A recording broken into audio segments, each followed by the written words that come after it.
আমার স্বামীর অ্যাক্সিডেন্টের পর দেওর আমাকে অবাক করে প্রেমের প্রস্তাব দিল। ভাইয়ার অ্যাক্সিডেন্টের পর তুমি আমার সহায়তা ছাড়া একা থাকতে পারছ না, বুদি। 6 মাস ধরে আমি তোমার পাশে আছি, ভাইয়ার দেখাশোনা করতে তুমি ক্লান্ত হয়ে পড়ছ। আজ রাতে যখন তুমি কাঁদতে কাঁদতে আমার কাঁধে মাথা রাখলে, আমি তোমার চোখের জল মুছে দিয়ে বললাম, আমি জানি ভাইজা আর কখনো সুস্থ হবে না, সে এখন শুধু একটা দেহ। তাকে নার্সিং হোমে রাখা যাক, আর তুমি আমার জীবনে নতুন অধ্যায় শুরু করো। তোমাকে আমি বিয়ে করতে চাই, আমার স্ত্রী হিসেবে ভালোবাসতে চাই, যা ভাইজা কখনো করেনি। আমি ক্লান্ত হয়ে সোফায় শুয়ে পড়েছিলাম। গত 6 মাস ধরে আমি একাই দেখাশোনা করছি আমার স্বামীকে, যে গাড়ি অ্যাক্সিডেন্টে মস্তিষ্কে আঘাত পেয়ে বেশিরভাগ সময় অচেতন থাকে। শুধু দেওর অর্জুন আমাকে সাহায্য করেছে, প্রতিদিন আসে, সাহায্য করে স্বামীকে স্নান করাতে, ওষুধ খাওয়াতে। আজ রাতে আমি আর পারছিলাম না, ক্লান্তিতে ভেঙে পড়েছিলাম। অর্জুন আমাকে সান্ত্বনা দিতে এসেছিল। আর কতদিন এভাবে চলবে, আমি কাঁদতে কাঁদতে জিজ্ঞাসা করলাম। কতদিন পারবে তুমি? অর্জুন আমার পাশে বসল। আমি তার কাঁধে মাথা রেখে বললাম, আমি আর পারছি না, অর্জুন। আমার মনে হয় আমি পাগল হয়ে যাব। অর্জুন আমার চোখের জল মুছে দিয়ে বলল, আমি জানি তোমার কষ্ট কত বড়। প্রতিদিন তুমি ভাইয়ার এই অবস্থা দেখে ভেঙে পড়ছ। আমি নীরবে কাঁদতে লাগলাম। অর্জুন আমার মাথায় হাত বুলাতে লাগল। তারপর হঠাৎ করেই সে সেই কথাগুলো বলল, যা শুনে আমি স্তব্ধ হয়ে গেলাম। দেওর আমাকে বিয়ের প্রস্তাব দিচ্ছে এমন একটা সময়ে যখন তার ভাই, আমার স্বামী, এমন অবস্থায়। অর্জুন, তুমি কি বলছ? আমি তার কাঁধ থেকে মাথা তুলে সোজা হয়ে বসলাম। এটা কি রকম কথা? তোমার ভাই এখনও বেঁচে আছে। তার শরীর বেঁচে আছে, বুদি, অর্জুন বলল, কিন্তু ডাক্তার বলেছেন সে আর কখনো সচেতন হবে না। এটা শুধু সময়ের ব্যাপার। তাই বলে তুমি আমাকে বিয়ের প্রস্তাব দিচ্ছ? আমি অবিশ্বাসে জিজ্ঞাসা করলাম। আমি জানি এটা অদ্ভুত শোনাচ্ছে, বুদি, অর্জুন আমার হাত ধরল। কিন্তু আমি 6 মাস ধরে তোমার পাশে আছি, তোমার হৃদয়ের কষ্ট দেখেছি।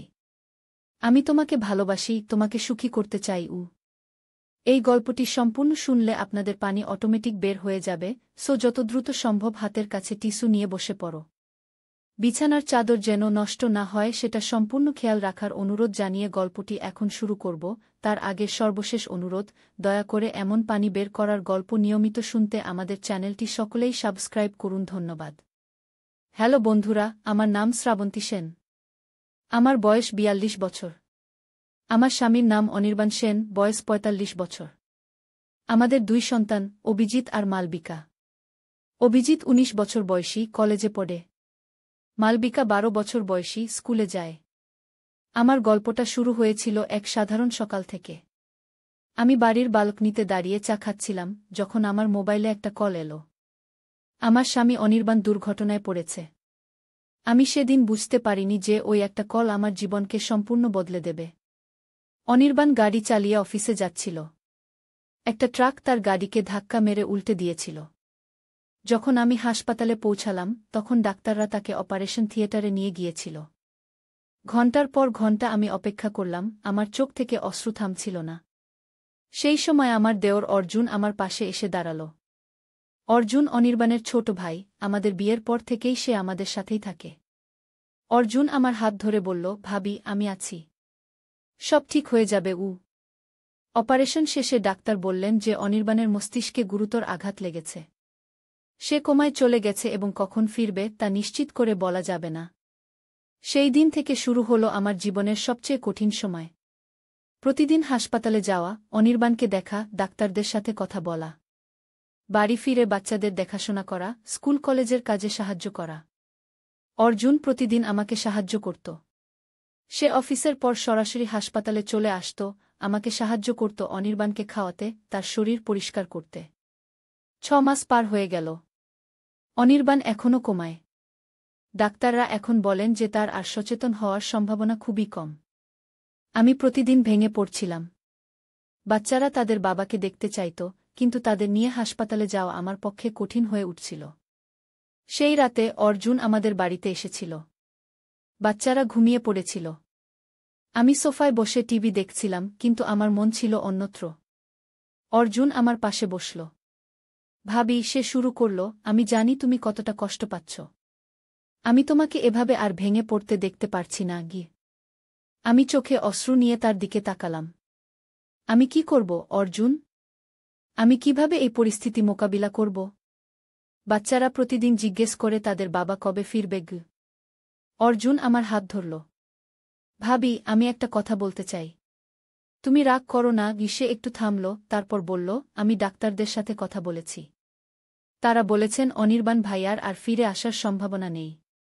তার শরীর বেঁচে আছে, কিন্তু তার মন, তার আত্মা চলে গেছে। আমি নিঃশব্দে কাঁদতে লাগলাম। অর্জুন আমাকে জড়িয়ে ধরল। আমি তার কাঁধে মাথা রেখে কাঁদতে থাকলাম। ভাবি, অর্জুন আমার চোখের জল মুছে দিল। আমি তোমাকে একটা কথা বলতে চাই। আমি জানি এটা শুনতে খারাপ লাগবে, কিন্তু শোনো। আমি ভাইয়াকে নার্সিং হোমে রাখার ব্যবস্থা করতে পারি। সেখানে তার যত্ন নেওয়া হবে। তুমি একা পারছ না, তোমার স্বাস্থ্য ভেঙে পড়ছে। আমি অবাক হয়ে তার দিকে তাকালাম। তুমি কি বলছ অর্জুন? আমি কিভাবে অনির্বাণকে নার্সিং হোমে রাখতে পারি? ভাবি, বিশ্বাস করো, এটাই ভালো হবে। তুমি প্রতিদিন তার কাছে যেতে পারবে, কিন্তু তোমার উপর এই চাপ কমবে। অর্জুন আমার হাত আবার ধরল। আমি হতবাক হয়ে তার দিকে তাকিয়ে রইলাম।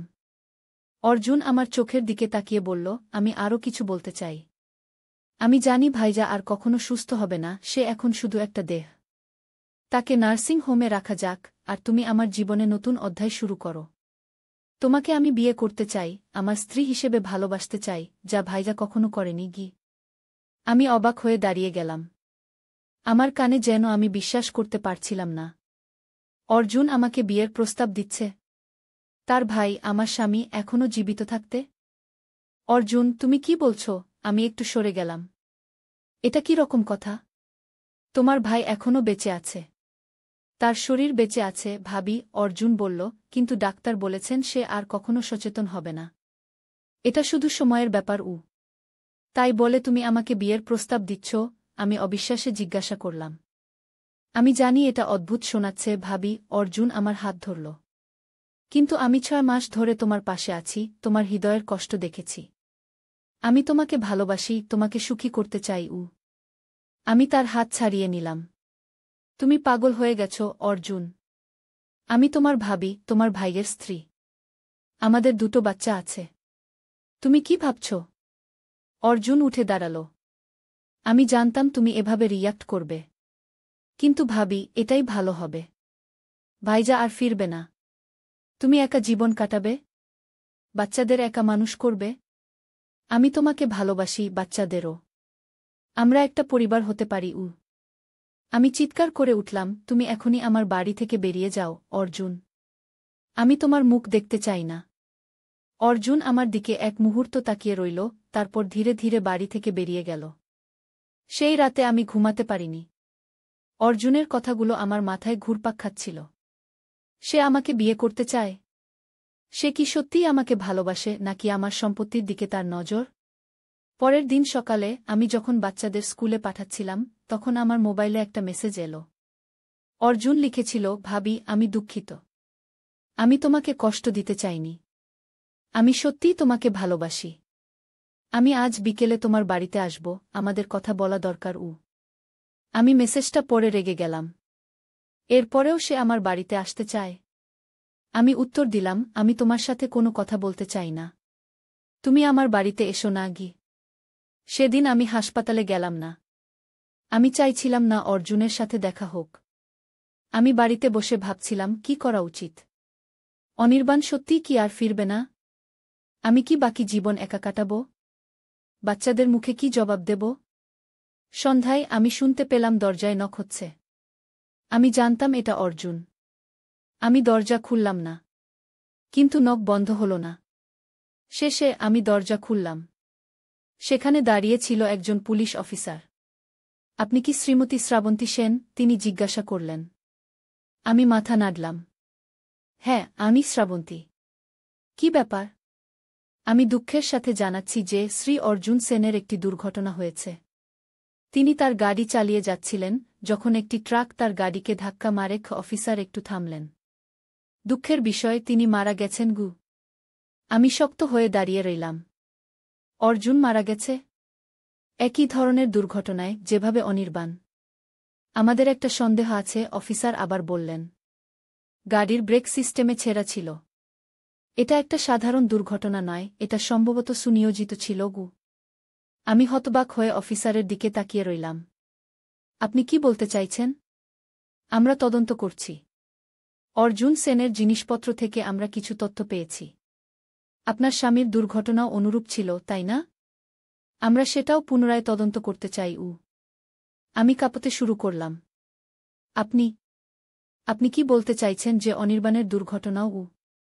আমরা নিশ্চিত নই, কিন্তু অর্জুন সেনের ল্যাপে আমরা কিছু তথ্য পেয়েছি। আপনি কি জানেন আপনার স্বামীর লাইফ ইন্স্যুরেন্স পলিসি আছে, যেটা তার মৃত্যুর ক্ষেত্রে আপনাকে একটা বড় অঙ্কের টাকা দেবে? আমি মাথা নাড়লাম। হ্যাঁ, আমাদের দুজনেরই আছে। আমরা বাচ্চাদের জন্য নিয়েছিলাম গ। আর একটা বিষয়, অফিসার বললেন, আপনার স্বামীর সম্পত্তির একটা বড় অংশ অর্জুন সেনের নামে করা হয়েছিল। আপনি কি এটা জানতেন? আমি অবাক হয়ে গেলাম। না, আমি জানতাম না ঘি। আমরা অর্জুন সেনের ব্যাংক অ্যাকাউন্টও চেক করছি। সেখানে একটা বড় অঙ্কের টাকা জমা হয়েছে, যেটা সম্ভবত আপনার স্বামীর সম্পত্তি বিক্রি করে পাওয়া গু। আমি বিশ্বাস করতে পারছিলাম না যা শুনছিলাম। অর্জুন অনির্বাণের সম্পত্তি বিক্রি করে নিয়েছে? সে কিভাবে করল? মিসেস সেন, অফিসার আবার বললেন, আমরা সন্দেহ করছি যে অর্জুন সেন আপনার স্বামীর দুর্ঘটনার পিছনে থাকতে পারেন। তিনি সম্ভবত আপনার স্বামীকে হত্যা করার চেষ্টা করেছিলেন গু। আমি ধপ করে সোফায় বসে পড়লাম। আমার মাথা ঘুরছিল। অর্জুন অনির্বাণকে হত্যা করার চেষ্টা করেছিল? সে কেন এমন করবে? আমরা আরও তদন্ত করছি, অফিসার বললেন। আমরা আপনার স্বামীর গাড়িও পরীক্ষা করতে চাই। আপনি কি জানেন সেটা কোথায় আছে? আমি মাথা নাড়লাম। স্ক্র্যাপ ইয়ার্ডে। দুর্ঘটনার পর সেটা এতটাই ক্ষতিগ্রস্ত হয়েছিল যে কি আমরা সেটা খুঁজে বের করব, অফিসার বললেন। আমি আপনাকে আমার কার্ড দিয়ে যাচ্ছি। আপনার যদি আর কোনো তথ্য থাকে আমাকে জানাবেন। অফিসার চলে যাওয়ার পর আমি বসে রইলাম স্তব্ধ হয়ে। অর্জুন কি সত্যিই অনির্বাণকে হত্যা করার চেষ্টা করেছিল? সে কি আমাকে বিয়ে করতে চেয়েছিল শুধু টাকার জন্য? আমি কি এতদিন একটা খুনির সাথে একই ছাদের নিচে ছিলাম? রাতভর আমি ঘুমাতে পারিনি। সকালে আমি বাচ্চাদের স্কুলে পাঠিয়ে হাসপাতালে গেলাম। অনির্বাণের কাছে বসে আমি কাঁদতে লাগলাম। কেন তুমি আমাকে ছেড়ে গেলে, অনির্বাণ? কেন তুমি আমাকে একা ফেলে গেলে এই সমস্যার মধ্যে? আমি অনির্বাণের হাত ধরে বসেছিলাম, যখন হঠাৎ আমি অনুভব করলাম তার আঙ্গুল নড়ে উঠল। আমি অবাক হয়ে উঠে দাঁড়ালাম। অনির্বাণ, তুমি আমার কথা শুনতে পাচ্ছ? আমি নার্সকে ডাকলাম। তিনি এসে অনির্বাণকে পরীক্ষা করলেন, তারপর ডাক্তারকে ডাকলেন। ডাক্তার এসে অনির্বাণকে দেখে বললেন, এটা একটা ভালো সাইন। কিন্তু এখনও অনেক সময় লাগবে। আমরা আরও কিছু টেস্ট করতে চাই। সেদিন বিকেলে পুলিশ অফিসার আবার আমার বাড়িতে এলেন। মিসেস সেন, আমরা আপনার স্বামীর গাড়ি পরীক্ষা করেছি। সেখানেও ব্রেক সিস্টেমে ছেঁড়া ছিল। এটা একটা সাধারণ দুর্ঘটনা ছিল না গি। আমি তাকে বললাম অনির্বাণের অবস্থার পরিবর্তন সম্পর্কে।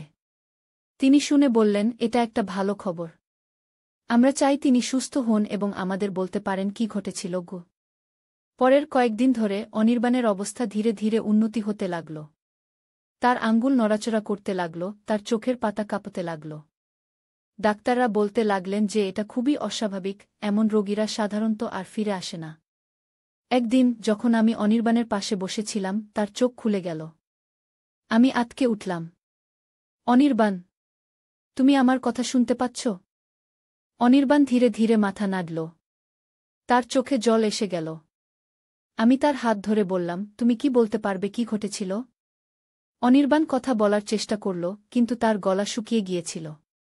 আমি তাকে একটু জল দিলাম। তারপর সে ধীরে ধীরে বলল, অর্জুন। সে আমার গাড়ির ব্রেক কেটে দিয়েছিল। আমি অবাক হয়ে গেলাম। তুমি কি নিশ্চিত? অনির্বাণ আবার মাথা নাড়ল। সেদিন সকালে আমি দেখেছিলাম। সে গ্যারেজে কিছু করছিল। আমি জিজ্ঞেস করিনি। ভেবেছিলাম ও গাড়ি চেক করছে গি। আমি তাড়াতাড়ি পুলিশ অফিসারকে ফোন করলাম। তিনি এসে অনির্বাণের বয়ান নিলেন। অনির্বাণ যতটুকু বলতে পারল, তা থেকে পুলিশ বুঝতে পারল যে অর্জুন দীর্ঘদিন ধরে পরিকল্পনা করেছিল অনির্বাণকে হত্যা করার।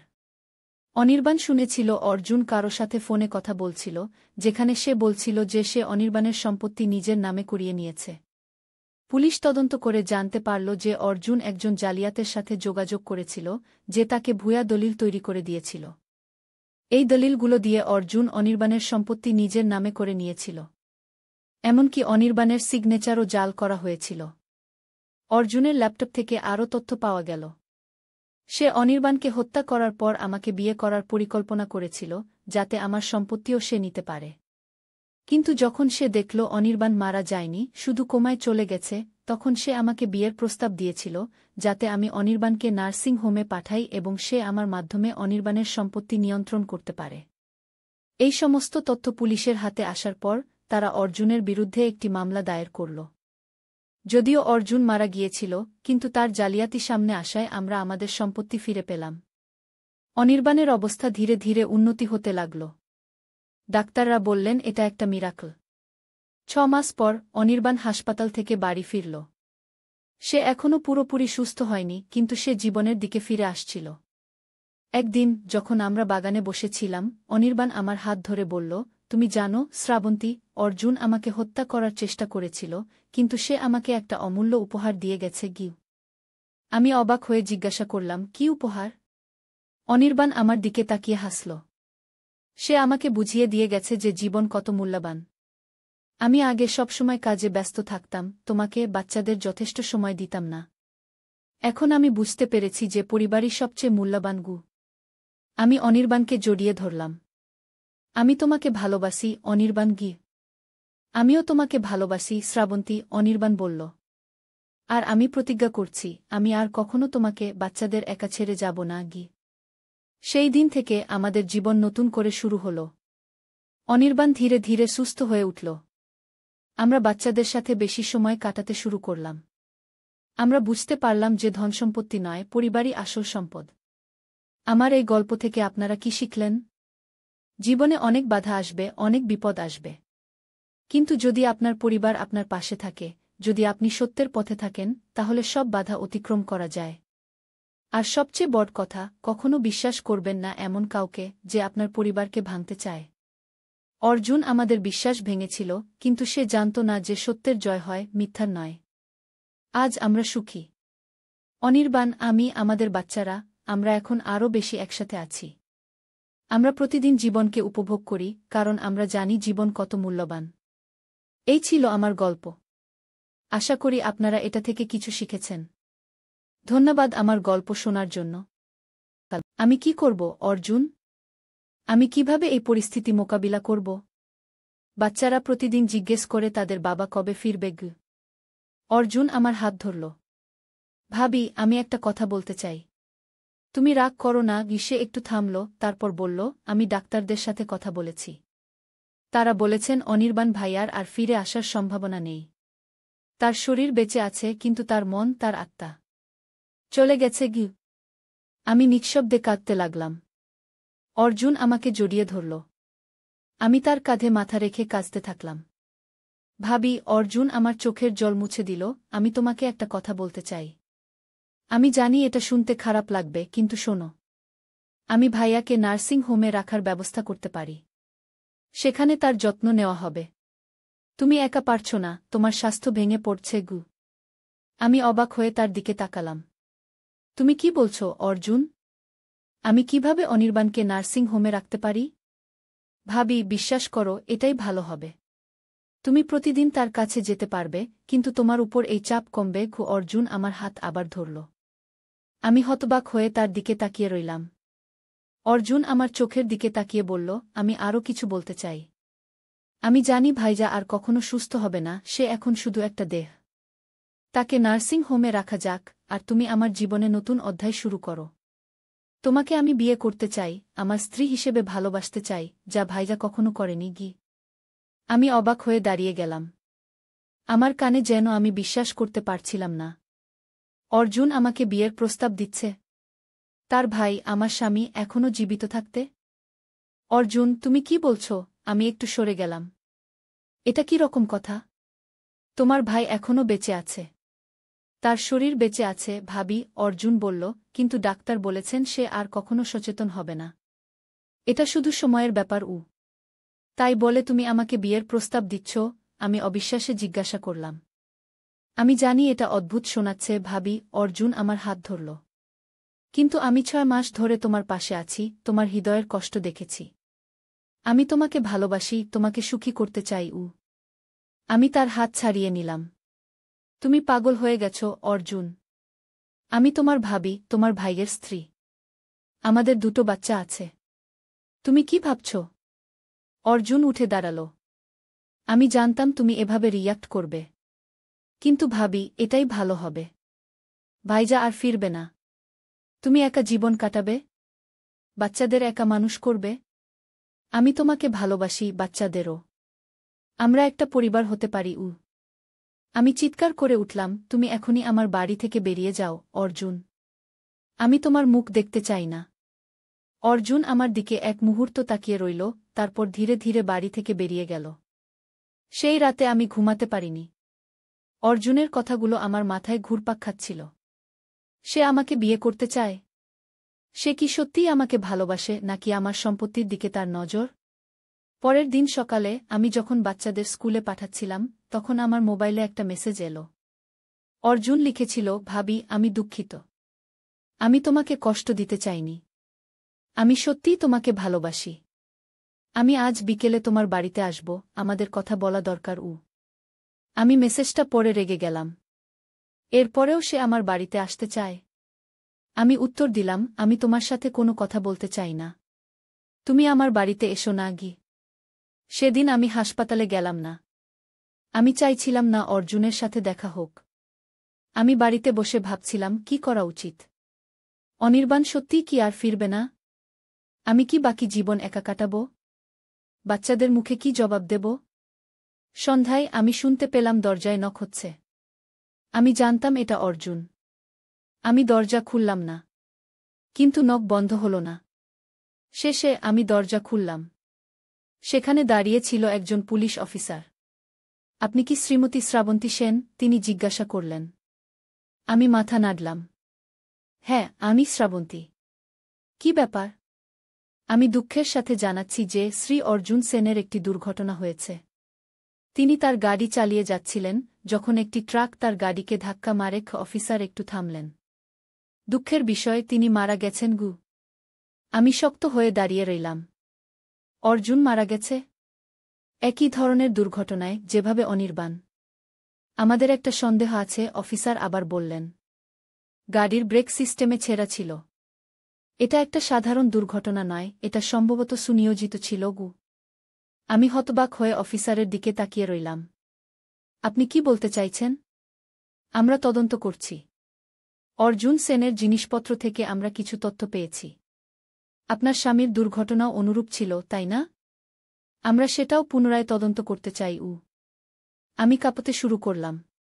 আপনি আপনি কি বলতে চাইছেন যে অনির্বাণের দুর্ঘটনাও? আমরা নিশ্চিত নই। কিন্তু অর্জুন সেনের ল্যাপে আমরা কিছু তথ্য পেয়েছি। আপনি কি জানেন, আপনার স্বামীর লাইফ ইন্স্যুরেন্স পলিসি আছে, যেটা তার মৃত্যুর ক্ষেত্রে আপনাকে একটা বড় অঙ্কের টাকা দেবে? আমি মাথা নাড়লাম। হ্যাঁ, আমাদের দুজনেরই আছে। আমরা বাচ্চাদের জন্য নিয়েছিলাম।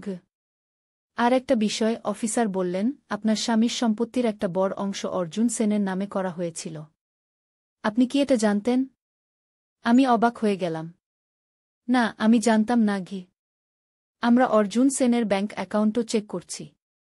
সেখানে একটা বড় অঙ্কের টাকা জমা হয়েছে, যেটা সম্ভবত আপনার স্বামীর সম্পত্তি বিক্রি করে পাওয়া। আমি বিশ্বাস করতে পারছিলাম না যা শুনছিলাম। অর্জুন অনির্বাণের সম্পত্তি বিক্রি করে নিয়েছে? সে কিভাবে করল? মিসেস সেন, অফিসার আবার বললেন, আমরা সন্দেহ করছি যে অর্জুন সেন আপনার স্বামীর দুর্ঘটনার পিছনে থাকতে পারেন। তিনি সম্ভবত আপনার স্বামীকে হত্যা করার চেষ্টা করেছিলেন। আমি ধপ করে সোফায় বসে পড়লাম। আমার মাথা ঘুরছিল। অর্জুন অনির্বাণকে হত্যা করার চেষ্টা করেছিল? সে কেন এমন করবে? আমরা আরও তদন্ত করছি, অফিসার বললেন। আমরা আপনার স্বামীর গাড়িও পরীক্ষা করতে চাই। আপনি কি জানেন সেটা কোথায় আছে? আমি মাথা নাড়লাম। স্ক্র্যাপ ইয়ার্ডে। দুর্ঘটনার পর সেটা এতটাই ক্ষতিগ্রস্ত হয়েছিল যে আমরা সেটা খুঁজে বের করব, অফিসার বললেন। আমি আপনাকে আমার কার্ড দিয়ে যাচ্ছি। আপনার যদি আর কোনো তথ্য থাকে আমাকে জানাবেন। অফিসার চলে যাওয়ার পর আমি বসে রইলাম স্তব্ধ হয়ে। অর্জুন কি সত্যিই অনির্বাণকে হত্যা করার চেষ্টা করেছিল? সে কি আমাকে বিয়ে করতে চেয়েছিল শুধু টাকার জন্য? আমি কি এতদিন একটা খুনির সাথে একই ছাদের নিচে ছিলাম? রাতভর আমি ঘুমাতে পারিনি। সকালে আমি বাচ্চাদের স্কুলে পাঠিয়ে হাসপাতালে গেলাম। অনির্বাণের কাছে বসে আমি কাঁদতে লাগলাম। কেন তুমি আমাকে ছেড়ে গেলে, অনির্বাণ? কেন তুমি আমাকে একা ফেলে গেলে এই সমস্যার মধ্যে? আমি অনির্বাণের হাত ধরে বসেছিলাম, যখন হঠাৎ আমি অনুভব করলাম তার আঙ্গুল নড়ে উঠল। আমি অবাক হয়ে উঠে দাঁড়ালাম। অনির্বাণ, তুমি আমার কথা শুনতে পাচ্ছ? আমি নার্সকে ডাকলাম। তিনি এসে অনির্বাণকে পরীক্ষা করলেন, তারপর ডাক্তারকে ডাকলেন। ডাক্তার এসে অনির্বাণকে দেখে বললেন, এটা একটা ভালো সাইন। কিন্তু এখনও অনেক সময় লাগবে। আমরা আরও কিছু টেস্ট করতে চাই। সেদিন বিকেলে পুলিশ অফিসার আবার আমার বাড়িতে এলেন। মিসেস সেন, আমরা আপনার স্বামীর গাড়ি পরীক্ষা করেছি। সেখানেও ব্রেক সিস্টেমে ছেঁড়া ছিল। এটা একটা সাধারণ দুর্ঘটনা ছিল না। আমি তাকে বললাম অনির্বাণের অবস্থার পরিবর্তন সম্পর্কে। তিনি শুনে বললেন, এটা একটা ভালো খবর। আমরা চাই তিনি সুস্থ হন এবং আমাদের বলতে পারেন কি ঘটেছিল। পরের কয়েকদিন ধরে অনির্বাণের অবস্থা ধীরে ধীরে উন্নতি হতে লাগল। তার আঙ্গুল নড়াচড়া করতে লাগল, তার চোখের পাতা কাঁপতে লাগল। ডাক্তাররা বলতে লাগলেন যে এটা খুবই অস্বাভাবিক, এমন রোগীরা সাধারণত আর ফিরে আসে না। একদিন যখন আমি অনির্বাণের পাশে বসেছিলাম, তার চোখ খুলে গেল। আমি আঁতকে উঠলাম। অনির্বাণ, তুমি আমার কথা শুনতে পাচ্ছ? অনির্বাণ ধীরে ধীরে মাথা নাড়ল। তার চোখে জল এসে গেল। আমি তার হাত ধরে বললাম, তুমি কি বলতে পারবে কি ঘটেছিল? অনির্বাণ কথা বলার চেষ্টা করল, কিন্তু তার গলা শুকিয়ে গিয়েছিল। আমি তাকে একটু জল দিলাম। তারপর সে ধীরে ধীরে বলল, অর্জুন। সে আমার গাড়ির ব্রেক কেটে দিয়েছিল। আমি অবাক হয়ে গেলাম। তুমি কি নিশ্চিত? অনির্বাণ আবার মাথা নাড়ল। সেদিন সকালে আমি দেখেছিলাম সে গ্যারেজে কিছু করছিল। আমি জিজ্ঞেস করিনি। ভেবেছিলাম ও গাড়ি চেক করছে। আমি তাড়াতাড়ি পুলিশ অফিসারকে ফোন করলাম। তিনি এসে অনির্বাণের বয়ান নিলেন। অনির্বাণ যতটুকু বলতে পারল তা থেকে পুলিশ বুঝতে পারল যে অর্জুন দীর্ঘদিন ধরে পরিকল্পনা করেছিল অনির্বাণকে হত্যা করার। অনির্বাণ শুনেছিল অর্জুন কারো সাথে ফোনে কথা বলছিল, যেখানে সে বলছিল যে সে অনির্বাণের সম্পত্তি নিজের নামে করিয়ে নিয়েছে। পুলিশ তদন্ত করে জানতে পারল যে অর্জুন একজন জালিয়াতের সাথে যোগাযোগ করেছিল, যে তাকে ভুয়া দলিল তৈরি করে দিয়েছিল। এই দলিলগুলো দিয়ে অর্জুন অনির্বাণের সম্পত্তি নিজের নামে করে নিয়েছিল। এমনকি অনির্বাণের সিগনেচারও জাল করা হয়েছিল। অর্জুনের ল্যাপটপ থেকে আরও তথ্য পাওয়া গেল। সে অনির্বাণকে হত্যা করার পর আমাকে বিয়ে করার পরিকল্পনা করেছিল, যাতে আমার সম্পত্তিও সে নিতে পারে। কিন্তু যখন সে দেখল অনির্বাণ মারা যায়নি, শুধু কোমায় চলে গেছে, তখন সে আমাকে বিয়ের প্রস্তাব দিয়েছিল, যাতে আমি অনির্বাণকে নার্সিং হোমে পাঠাই এবং সে আমার মাধ্যমে অনির্বাণের সম্পত্তি নিয়ন্ত্রণ করতে পারে। এই সমস্ত তথ্য পুলিশের হাতে আসার পর তারা অর্জুনের বিরুদ্ধে একটি মামলা দায়ের করল। যদিও অর্জুন মারা গিয়েছিল, কিন্তু তার জালিয়াতি সামনে আসায় আমরা আমাদের সম্পত্তি ফিরে পেলাম। অনির্বাণের অবস্থা ধীরে ধীরে উন্নতি হতে লাগল। ডাক্তাররা বললেন এটা একটা মিরাকল। 6 মাস পর অনির্বাণ হাসপাতাল থেকে বাড়ি ফিরল। সে এখনও পুরোপুরি সুস্থ হয়নি, কিন্তু সে জীবনের দিকে ফিরে আসছিল।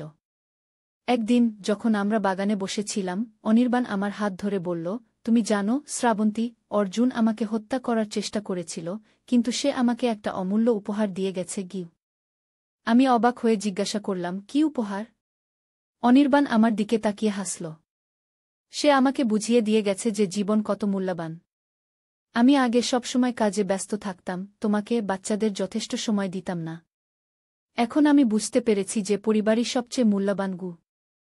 আমি অনির্বাণকে জড়িয়ে ধরলাম। আমি তোমাকে ভালোবাসি, অনির্বাণ। আমিও তোমাকে ভালোবাসি, শ্রাবন্তী, অনির্বাণ বলল। আর আমি প্রতিজ্ঞা করছি, আমি আর কখনো তোমাকে বাচ্চাদের একা ছেড়ে যাব না। সেই দিন থেকে আমাদের জীবন নতুন করে শুরু হল। অনির্বাণ ধীরে ধীরে সুস্থ হয়ে উঠল। আমরা বাচ্চাদের সাথে বেশি সময় কাটাতে শুরু করলাম। আমরা বুঝতে পারলাম যে ধনসম্পত্তি নয়, পরিবারই আসল সম্পদ। আমার এই গল্প থেকে আপনারা কি শিখলেন? জীবনে অনেক বাধা আসবে, অনেক বিপদ আসবে। কিন্তু যদি আপনার পরিবার আপনার পাশে থাকে, যদি আপনি সত্যের পথে থাকেন, তাহলে সব বাধা অতিক্রম করা যায়। আর সবচেয়ে বড় কথা, কখনো বিশ্বাস করবেন না এমন কাউকে যে আপনার পরিবারকে ভাঙতে চায়। অর্জুন আমাদের বিশ্বাস ভেঙেছিল, কিন্তু সে জানত না যে সত্যের জয় হয়, মিথ্যার নয়। আজ আমরা সুখী। অনির্বাণ, আমি, আমাদের বাচ্চারা, আমরা এখন আরও বেশি একসাথে আছি। আমরা প্রতিদিন জীবনকে উপভোগ করি, কারণ আমরা জানি জীবন কত মূল্যবান। এই ছিল আমার গল্প। আশা করি আপনারা এটা থেকে কিছু শিখেছেন। ধন্যবাদ আমার গল্প শোনার জন্য। আমি কি করব, অর্জুন? আমি কিভাবে এই পরিস্থিতি মোকাবিলা করব?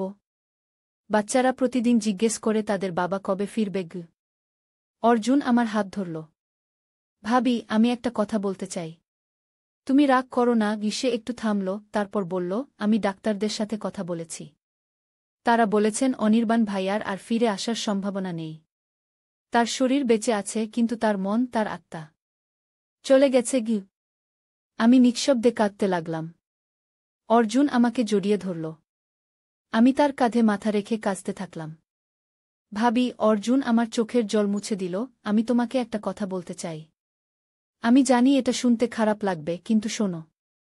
আমি ভাইয়াকে নার্সিং হোমে রাখার ব্যবস্থা করতে পারি। সেখানে তার যত্ন নেওয়া হবে। তুমি একা পারছ না, তোমার স্বাস্থ্য ভেঙে পড়ছে।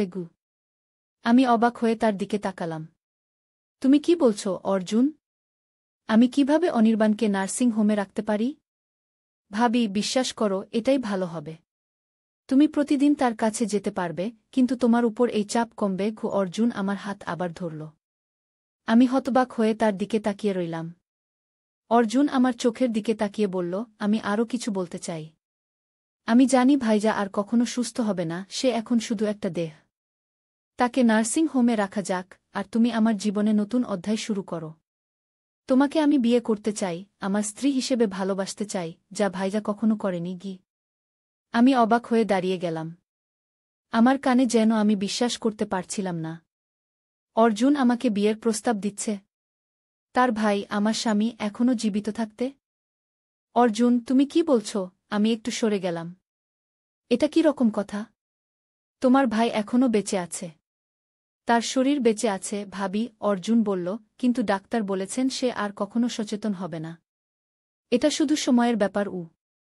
তাই বলে তুমি আমাকে বিয়ের প্রস্তাব দিচ্ছ? আমি অবিশ্বাসে জিজ্ঞাসা করলাম। আমি জানি এটা অদ্ভুত শোনাচ্ছে, ভাবি। অর্জুন আমার হাত ধরল। কিন্তু আমি 6 মাস ধরে তোমার পাশে আছি, তোমার হৃদয়ের কষ্ট দেখেছি। আমি তোমাকে ভালোবাসি, তোমাকে সুখী করতে চাই। আমি তার হাত ছাড়িয়ে নিলাম। তুমি পাগল হয়ে গেছ, অর্জুন। আমি তোমার ভাবি, তোমার ভাইয়ের স্ত্রী।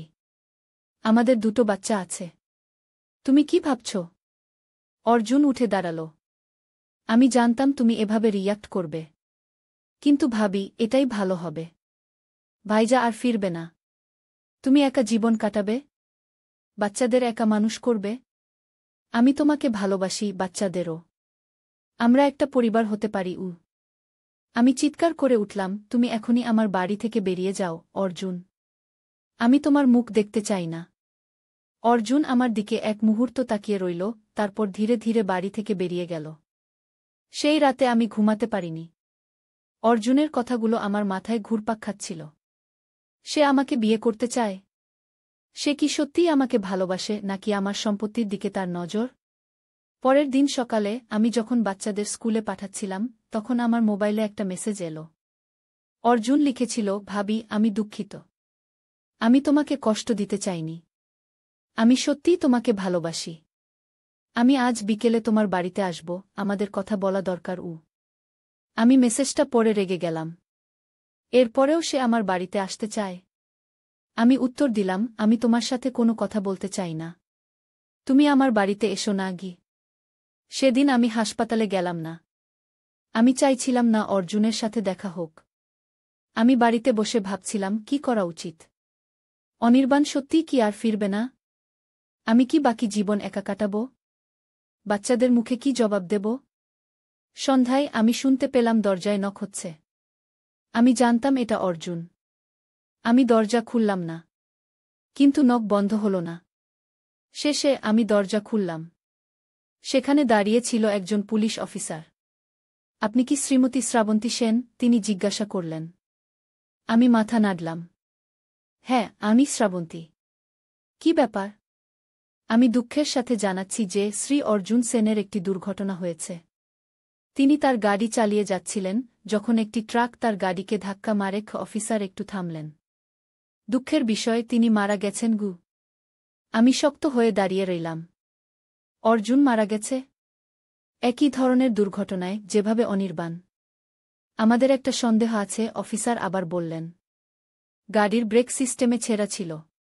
এটা একটা সাধারণ দুর্ঘটনা নয়, এটা সম্ভবত সুনিয়োজিত ছিল গু। আমি হতবাক হয়ে অফিসারের দিকে তাকিয়ে রইলাম। আপনি কি বলতে চাইছেন? আমরা তদন্ত করছি। অর্জুন সেনের জিনিসপত্র থেকে আমরা কিছু তথ্য পেয়েছি। আপনার স্বামীর দুর্ঘটনাও অনুরূপ ছিল, তাই না? আমরা সেটাও পুনরায় তদন্ত করতে চাই। আমি কাঁপতে শুরু করলাম। আপনি আপনি কি বলতে চাইছেন যে অনির্বাণের দুর্ঘটনাও? আমরা নিশ্চিত নই। কিন্তু অর্জুন সেনের ল্যাপে আমরা কিছু তথ্য পেয়েছি। আপনি কি জানেন, আপনার স্বামীর লাইফ ইন্স্যুরেন্স পলিসি আছে, যেটা তার মৃত্যুর ক্ষেত্রে আপনাকে একটা বড় অঙ্কের টাকা দেবে? আমি মাথা নাড়লাম। হ্যাঁ, আমাদের দুজনেরই আছে। আমরা বাচ্চাদের জন্য নিয়েছিলাম গু। আর একটা বিষয়, অফিসার বললেন, আপনার স্বামীর সম্পত্তির একটা বড় অংশ অর্জুন সেনের নামে করা হয়েছিল। আপনি কি এটা জানতেন? আমি অবাক হয়ে গেলাম। না, আমি জানতাম না ঘি। আমরা অর্জুন সেনের ব্যাংক অ্যাকাউন্টও চেক করছি। সেখানে একটা বড় অঙ্কের টাকা জমা হয়েছে, যেটা সম্ভবত আপনার স্বামীর সম্পত্তি বিক্রি করে পাওয়া গু। আমি বিশ্বাস করতে পারছিলাম না যা শুনছিলাম। অর্জুন অনির্বাণের সম্পত্তি বিক্রি করে নিয়েছে? সে কিভাবে করল? মিসেস সেন, অফিসার আবার বললেন, আমরা সন্দেহ করছি যে অর্জুন সেন আপনার স্বামীর দুর্ঘটনার পিছনে থাকতে পারেন। তিনি সম্ভবত আপনার স্বামীকে হত্যা করার চেষ্টা করেছিলেন গু। আমি ধপ করে সোফায় বসে পড়লাম। আমার মাথা ঘুরছিল। অর্জুন অনির্বাণকে হত্যা করার চেষ্টা করেছিল? সে কেন এমন করবে? আমরা আরও তদন্ত করছি, অফিসার বললেন। আমরা আপনার স্বামীর গাড়িও পরীক্ষা করতে চাই। আপনি কি জানেন সেটা কোথায় আছে? আমি মাথা নাড়লাম। স্ক্র্যাপ ইয়ার্ডে। দুর্ঘটনার পর সেটা এতটাই ক্ষতিগ্রস্ত হয়েছিল যে কি। আমরা সেটা খুঁজে বের করব, অফিসার বললেন। আমি আপনাকে আমার কার্ড দিয়ে যাচ্ছি। আপনার যদি আর কোনো তথ্য থাকে আমাকে জানাবেন। অফিসার চলে যাওয়ার পর আমি বসে রইলাম, স্তব্ধ হয়ে। অর্জুন কি সত্যিই অনির্বাণকে হত্যা করার চেষ্টা করেছিল? সে কি আমাকে বিয়ে করতে চেয়েছিল শুধু টাকার জন্য? আমি কি এতদিন একটা খুনির সাথে একই ছাদের নিচে ছিলাম? রাতভর আমি ঘুমাতে পারিনি। সকালে আমি বাচ্চাদের স্কুলে পাঠিয়ে হাসপাতালে গেলাম। অনির্বাণের কাছে বসে আমি কাঁদতে লাগলাম। কেন তুমি আমাকে ছেড়ে গেলে, অনির্বাণ?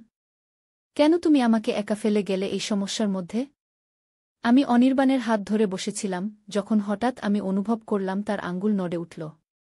আমি অবাক হয়ে উঠে দাঁড়ালাম। অনির্বাণ, তুমি আমার কথা শুনতে পাচ্ছ? আমি নার্সকে ডাকলাম। তিনি এসে অনির্বাণকে পরীক্ষা করলেন, তারপর ডাক্তারকে ডাকলেন।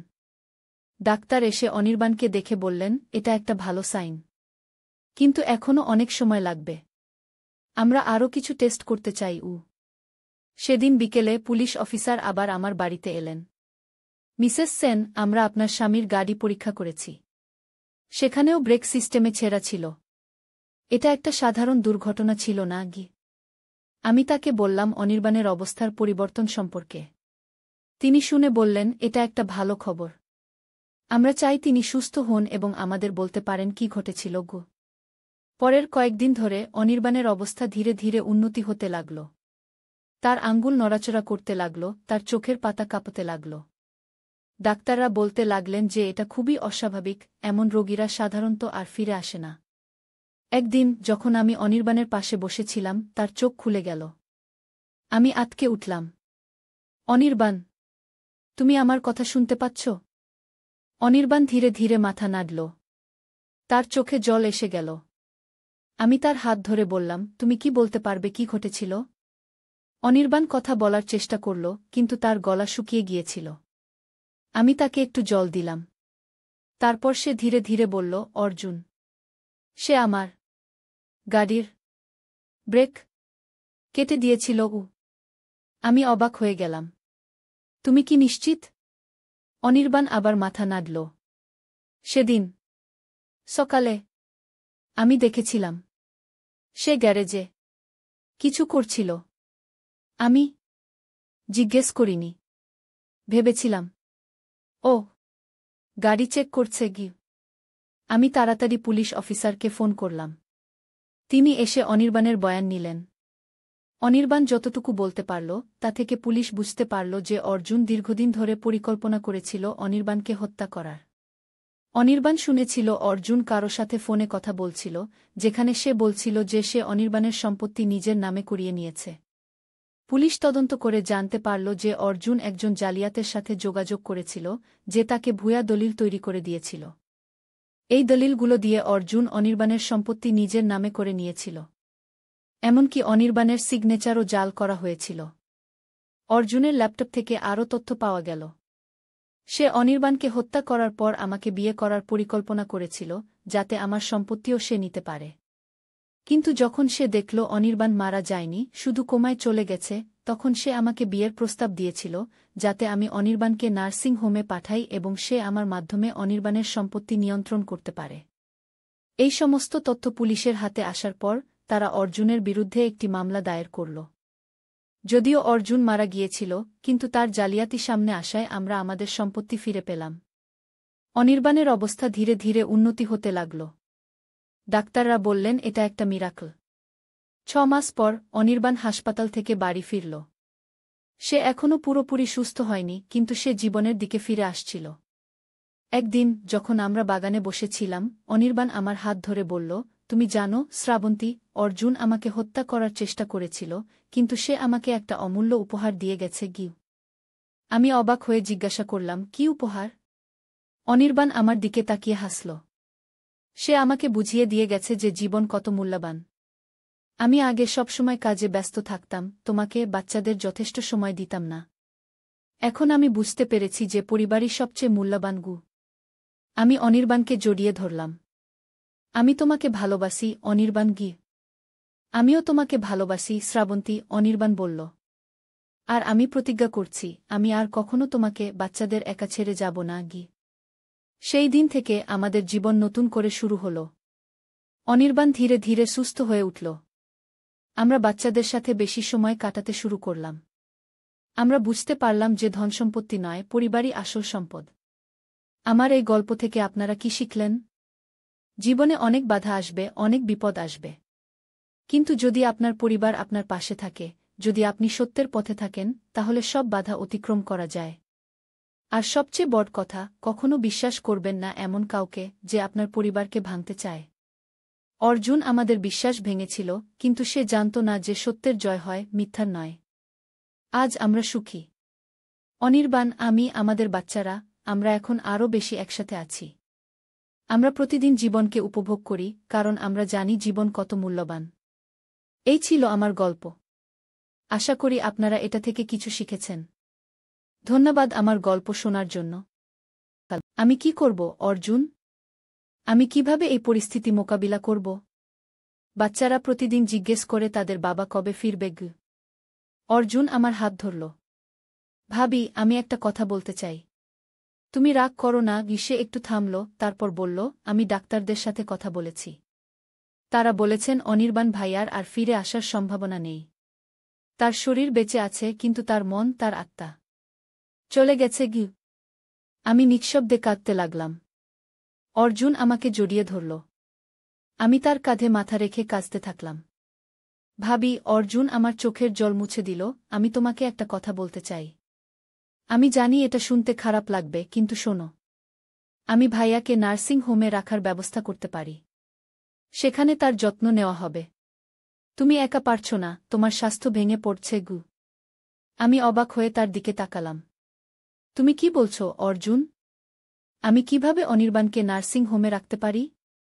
ভাবি, বিশ্বাস করো, এটাই ভালো হবে। তুমি প্রতিদিন তার কাছে যেতে পারবে, কিন্তু তোমার উপর এই চাপ কমবে। অর্জুন আমার হাত আবার ধরল।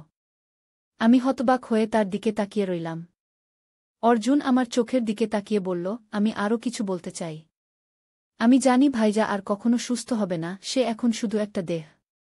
তাকে নার্সিং হোমে রাখা যাক, আর তুমি আমার জীবনে নতুন অধ্যায় শুরু করো। তোমাকে আমি বিয়ে করতে চাই, আমার স্ত্রী হিসেবে ভালোবাসতে চাই, যা ভাইজা কখনো করেনি। আমি অবাক হয়ে দাঁড়িয়ে গেলাম। আমার কানে যেন আমি বিশ্বাস করতে পারছিলাম না। অর্জুন আমাকে বিয়ের প্রস্তাব দিচ্ছে? তার ভাই, আমার স্বামী, এখনও জীবিত থাকতে?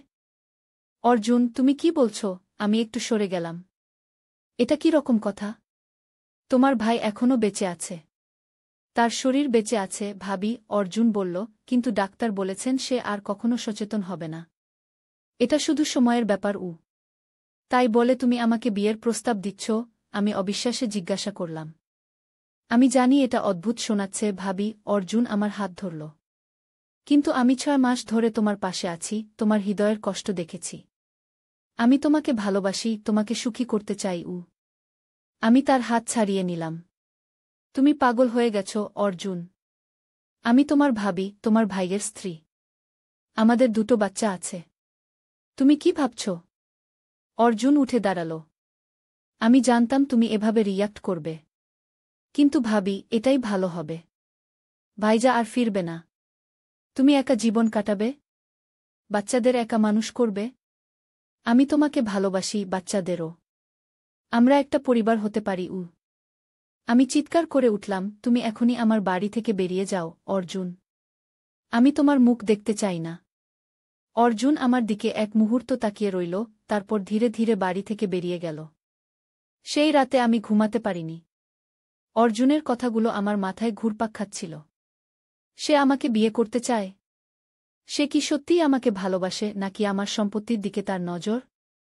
পরের দিন সকালে আমি যখন বাচ্চাদের স্কুলে পাঠাচ্ছিলাম, তখন আমার মোবাইলে একটা মেসেজ এলো। অর্জুন লিখেছিল, ভাবি, আমি দুঃখিত। আমি তোমাকে কষ্ট দিতে চাইনি। আমি সত্যিই তোমাকে ভালোবাসি।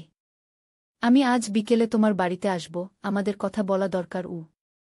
আমি মেসেজটা পড়ে রেগে গেলাম। এরপরেও সে আমার বাড়িতে আসতে চায়?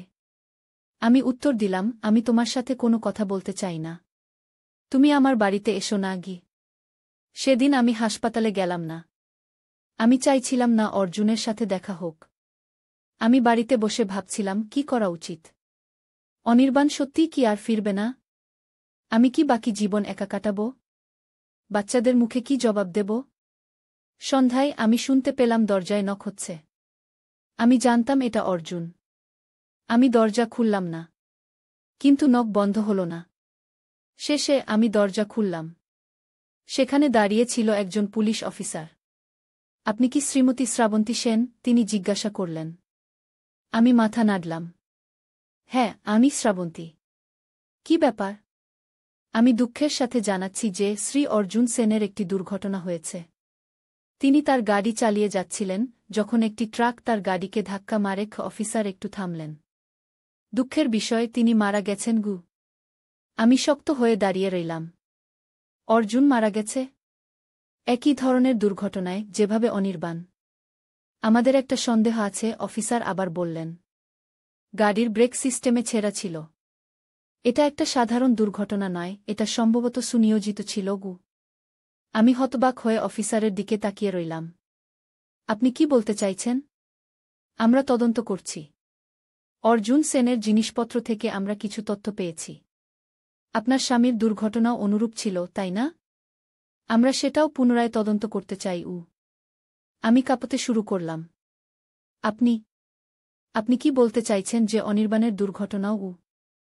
আমরা নিশ্চিত নই। কিন্তু অর্জুন সেনের ল্যাপে আমরা কিছু তথ্য পেয়েছি।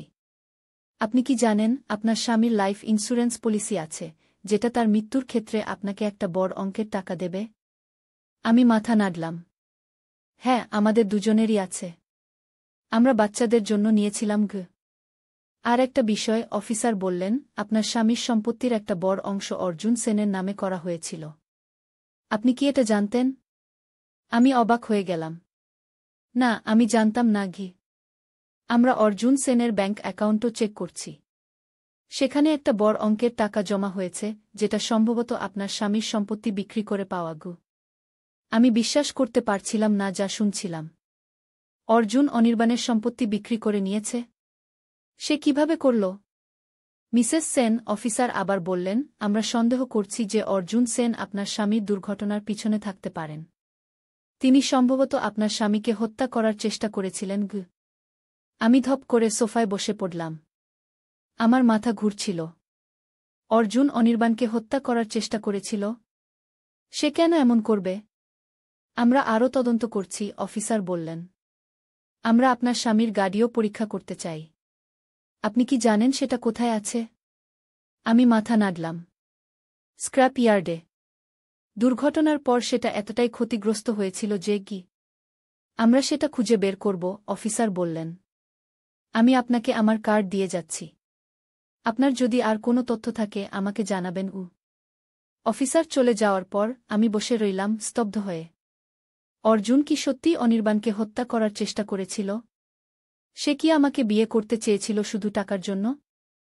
আমি কি এতদিন একটা খুনির সাথে একই ছাদের নিচে ছিলাম? রাতভর আমি ঘুমাতে পারিনি। সকালে আমি বাচ্চাদের স্কুলে পাঠিয়ে হাসপাতালে গেলাম। অনির্বাণের কাছে বসে আমি কাঁদতে লাগলাম। কেন তুমি আমাকে ছেড়ে গেলে, অনির্বাণ? কেন তুমি আমাকে একা ফেলে গেলে এই সমস্যার মধ্যে? আমি অনির্বাণের হাত ধরে বসেছিলাম, যখন হঠাৎ আমি অনুভব করলাম তার আঙ্গুল নড়ে উঠল। আমি অবাক হয়ে উঠে দাঁড়ালাম। অনির্বাণ, তুমি আমার কথা শুনতে পাচ্ছ? আমি নার্সকে ডাকলাম। তিনি এসে অনির্বাণকে পরীক্ষা করলেন, তারপর ডাক্তারকে ডাকলেন। ডাক্তার এসে অনির্বাণকে দেখে বললেন, এটা একটা ভালো সাইন। কিন্তু এখনও অনেক সময় লাগবে। আমরা আরও কিছু টেস্ট করতে চাই। সেদিন বিকেলে পুলিশ অফিসার আবার আমার বাড়িতে এলেন। মিসেস সেন, আমরা আপনার স্বামীর গাড়ি পরীক্ষা করেছি। সেখানেও ব্রেক সিস্টেমে ছেঁড়া ছিল।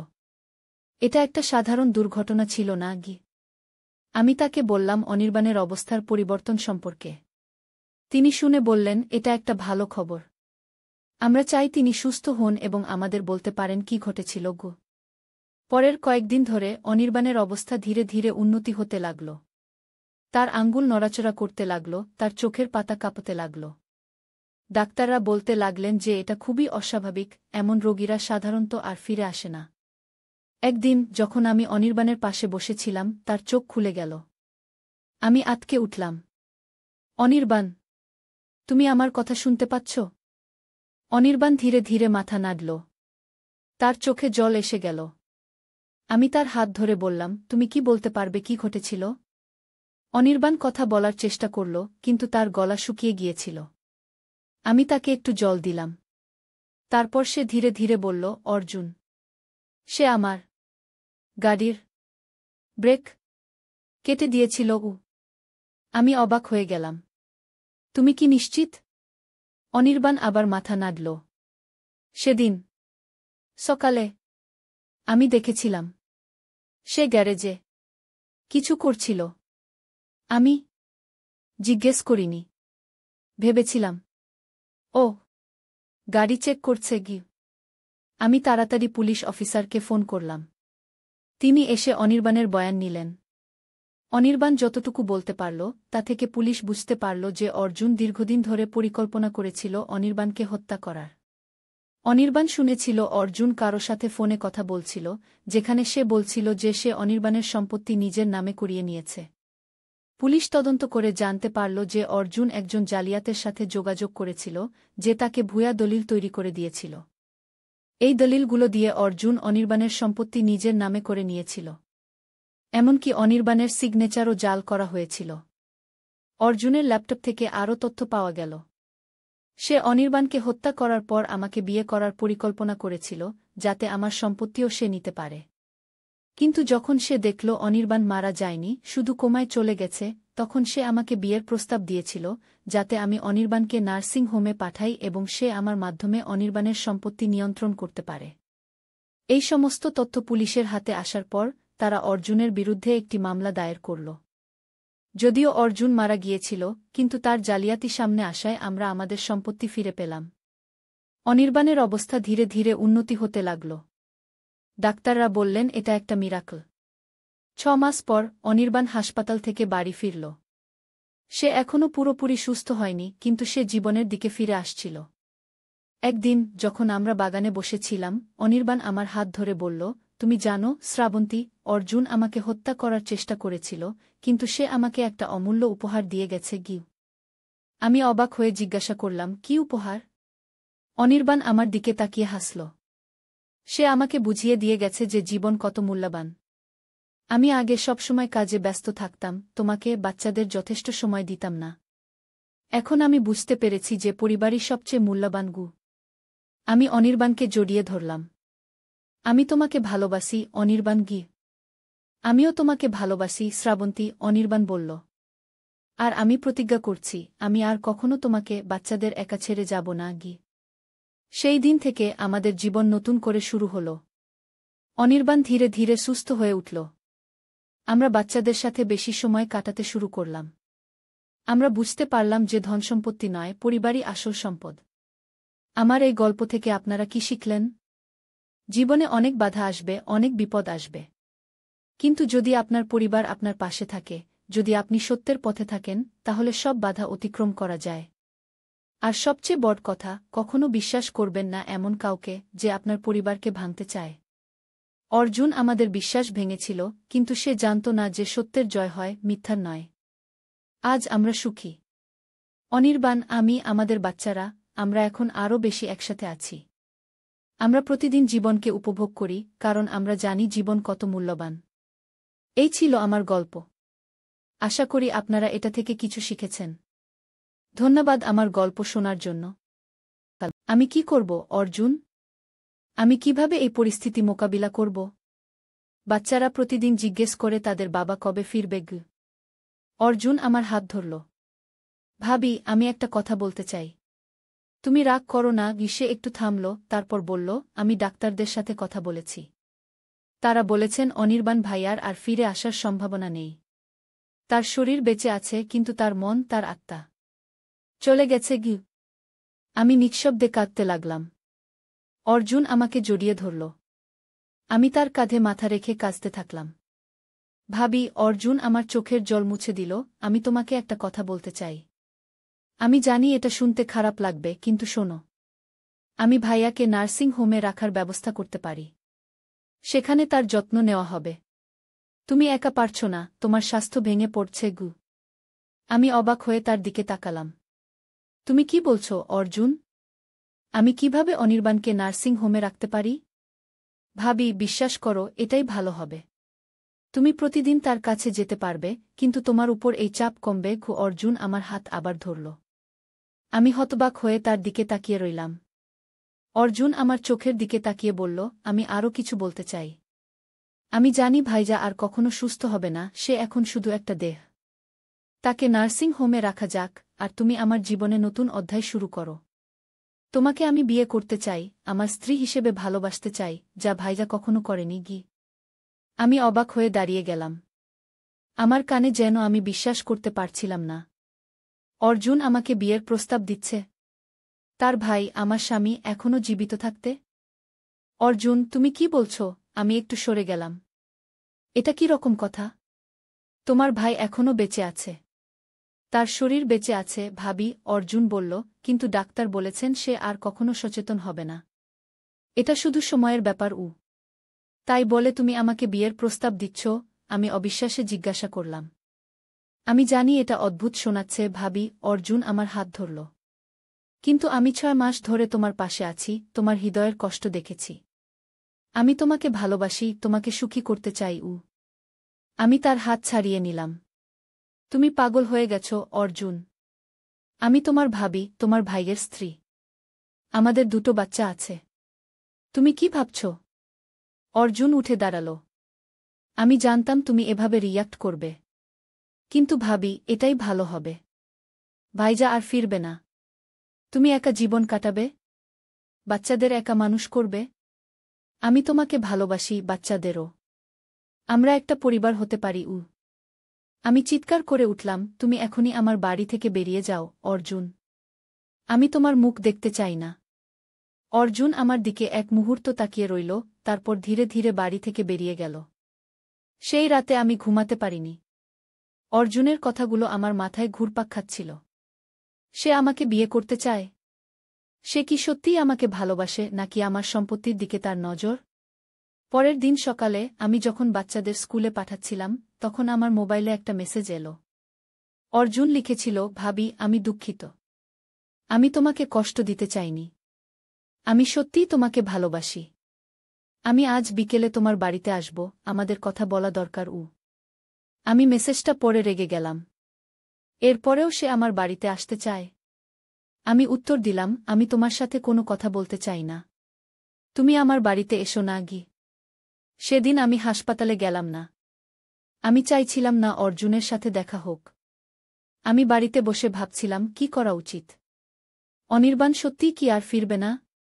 আমি কি বাকি জীবন একা কাটাব? বাচ্চাদের মুখে কি জবাব দেব? সন্ধ্যায় আমি শুনতে পেলাম দরজায় নক হচ্ছে। আমি জানতাম এটা অর্জুন। আমি দরজা খুললাম না। কিন্তু নক বন্ধ হল না। শেষে আমি দরজা খুললাম।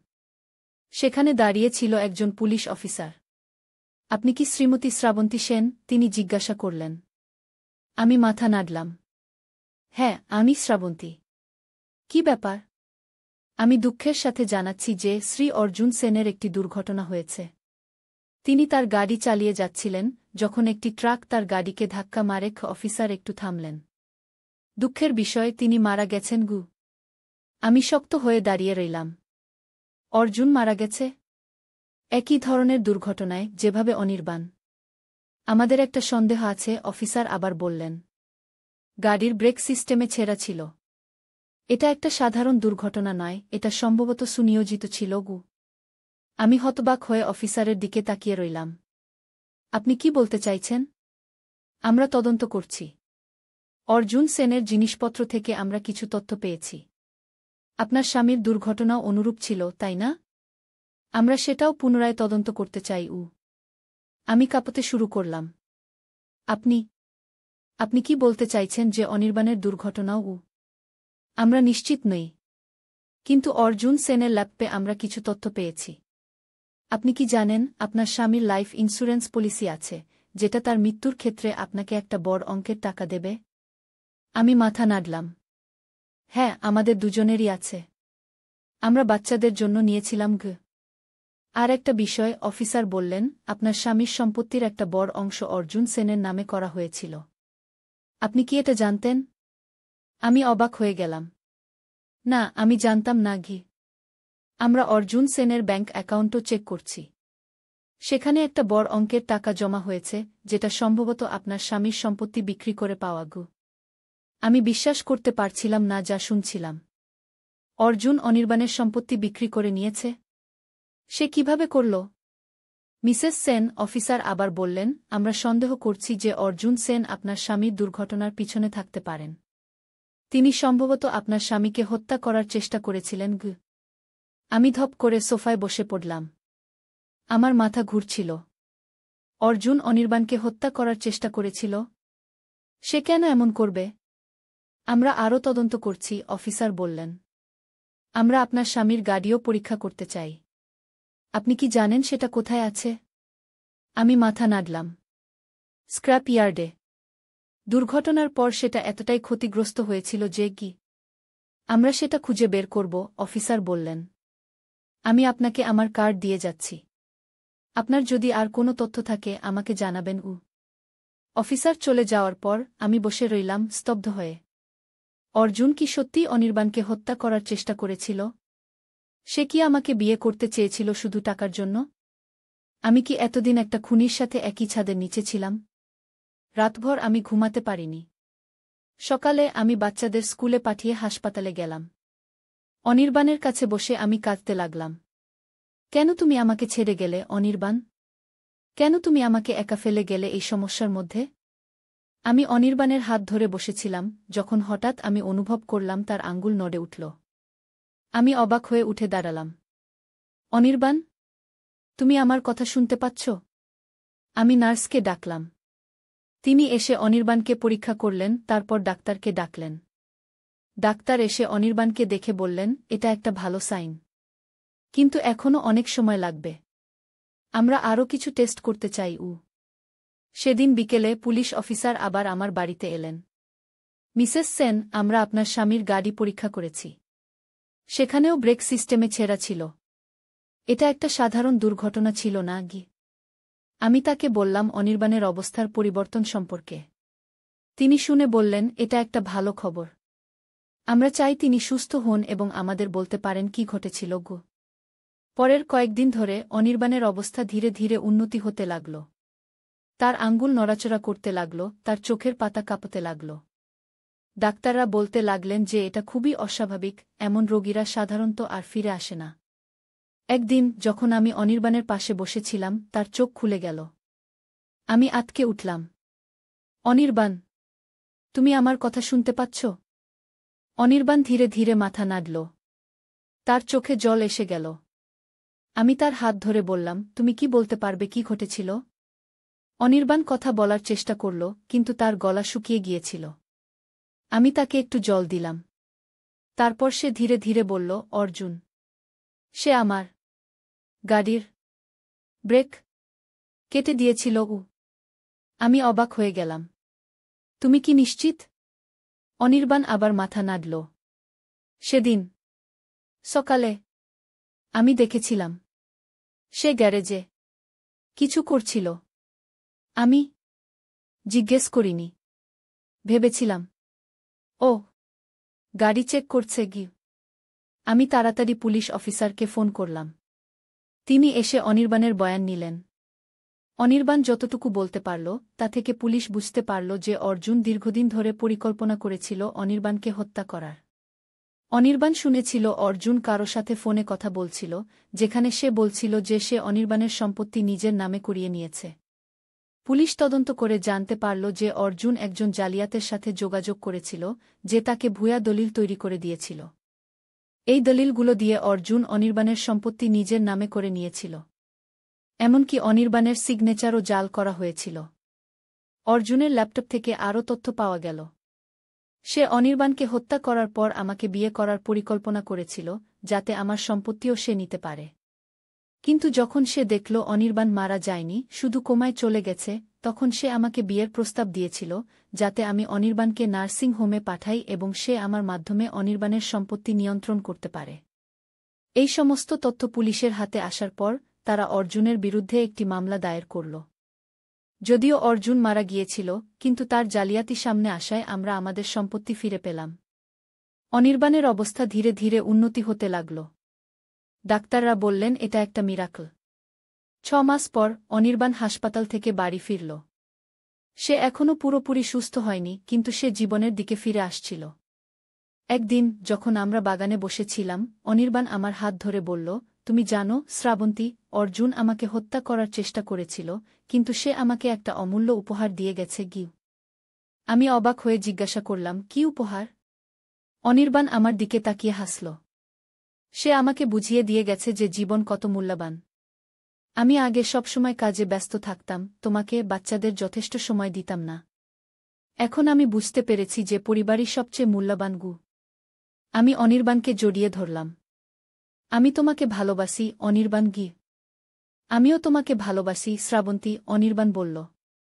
আর আমি প্রতিজ্ঞা করছি, আমি আর কখনো তোমাকে বাচ্চাদের একা ছেড়ে যাব না সেই দিন থেকে আমাদের জীবন নতুন করে শুরু হল। অনির্বাণ ধীরে ধীরে সুস্থ হয়ে উঠল। আমরা বাচ্চাদের সাথে বেশি সময় কাটাতে শুরু করলাম। আমরা বুঝতে পারলাম যে ধনসম্পত্তি নয়, পরিবারই আসল সম্পদ। আমার এই গল্প থেকে আপনারা কি শিখলেন? জীবনে অনেক বাধা আসবে, অনেক বিপদ আসবে। কিন্তু যদি আপনার পরিবার আপনার পাশে থাকে, যদি আপনি সত্যের পথে থাকেন, তাহলে সব বাধা অতিক্রম করা যায়। আর সবচেয়ে বড় কথা, কখনো বিশ্বাস করবেন না এমন কাউকে যে আপনার পরিবারকে ভাঙতে চায়। অর্জুন আমাদের বিশ্বাস ভেঙেছিল, কিন্তু সে জানত না যে সত্যের জয় হয়, মিথ্যার নয়। আজ আমরা সুখী। অনির্বাণ, আমি, আমাদের বাচ্চারা, আমরা এখন আরও বেশি একসাথে আছি। আমরা প্রতিদিন জীবনকে উপভোগ করি, কারণ আমরা জানি জীবন কত মূল্যবান। এই ছিল আমার গল্প। আশা করি আপনারা এটা থেকে কিছু শিখেছেন। ধন্যবাদ আমার গল্প শোনার জন্য।